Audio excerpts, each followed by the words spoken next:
Alright everyone, many of you requested this video, so I'm going to be going through the top 3 ways to get smooth playback in Davinci Resolve. Let's get into it.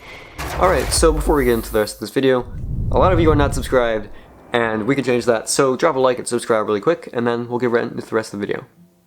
Subscribe. Subscribe. Subscribe.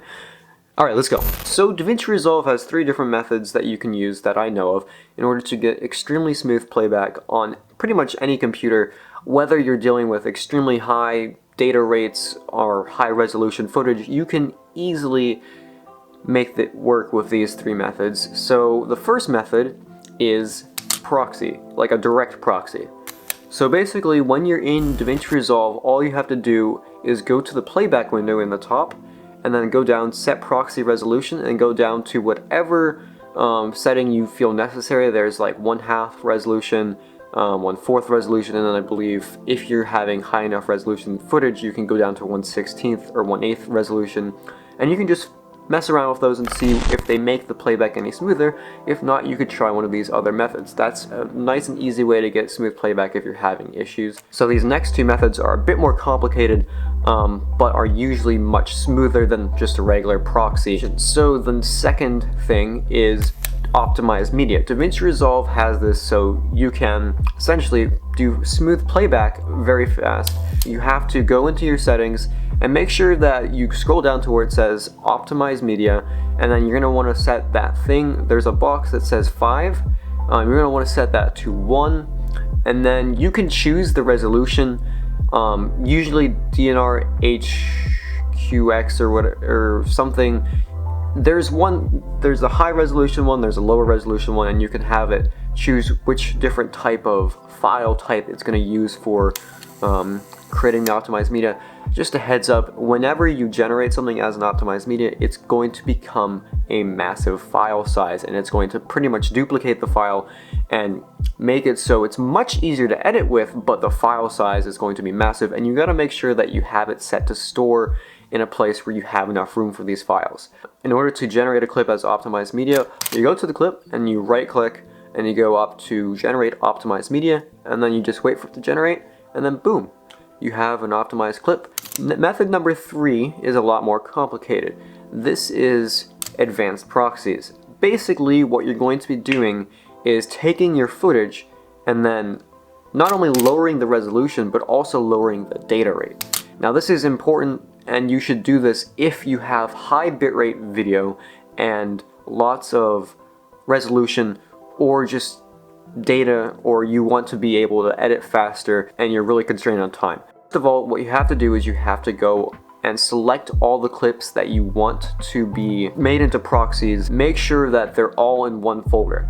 Now go back to where you have your folders organized and make a new folder called proxies. So you should have 2 different separate locations, so regular footage and then proxies, and inside of the proxies folder is just leave that open and keep it like that.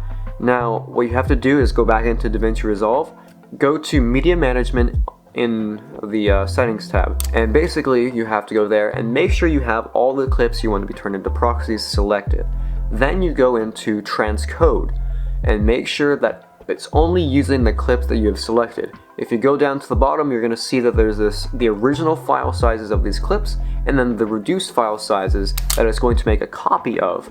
Now this is a lot better than optimized media in terms of storage. However, it is going to lower the resolution, but it's also going to lower the data rate. What you can do is you scroll down to where it says restrict to, and it's usually set to 8,000 kilobytes per second. Click the box and then go down and change that number to somewhere around 1,500. This is a way to get it extremely compressed, where you can still see what's going on in the clip, but also will allow you to edit extremely smoothly. Now obviously optimized media is better if you want to have smoother playback while also seeing all the detail, but if you don't have enough storage space or you don't want to go through the process of doing that, this is the better one to do. So now that you've selected all those settings, make sure that the file size on the right is a lot smaller than the original file size, and you want it to be transcoded to the proxies folder that you have created. Then you're pretty much good. You go down and you click transcode, and then you wait for it to render that out. When you want to switch out the files, all you have to do is you have to go and select the ones that were the original clips inside of Davinci Resolve, and then go to right click and then go to change file location. Then you have to select the place where the proxies are, and it will automatically switch all the clips to the proxies if you did the previous steps right. Then it will automatically switch to the proxy files, and if you drag one onto your timeline, you'll see that it's a lot more compressed, but you can edit a lot easier and a lot more smoothly.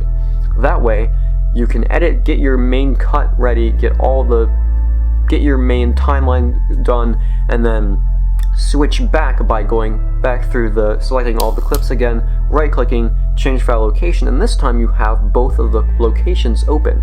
So you can click the drop down menu and change it so it's to the original location, and then all the clips will automatically switch back to the original files, and the whole timeline will probably be a lot more hard to play through because it's not the proxy files with a reduced data rate.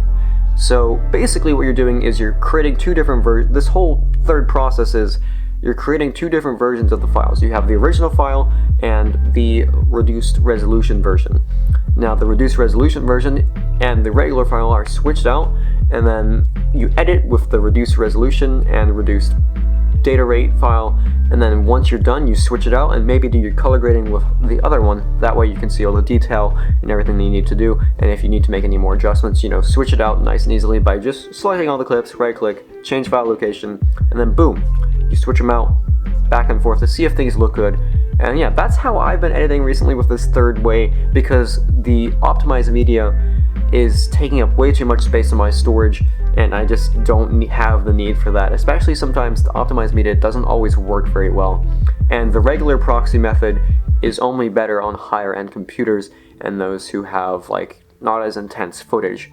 So these are the three methods. Now also what you could do is you could do render catch by going to playback and going down to render catch. Make sure you can turn it into all or smart. Usually smart is good, and basically it just renders it out so it's like optimized media but different, and you can just play through it smoothly. But that's usually if you want to use it if you have effects on a clip. However, you could do that regularly if it's hard to play back. That's a secret fourth method on how to get smooth playback.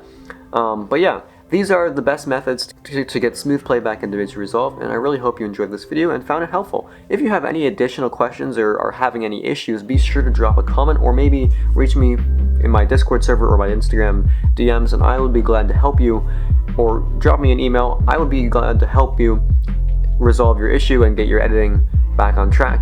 I'm Rocco. If you enjoyed this video, be sure to drop a like and subscribe. Be sure to check out all of my other Davinci Resolve tutorials, and I will see you all in the next video.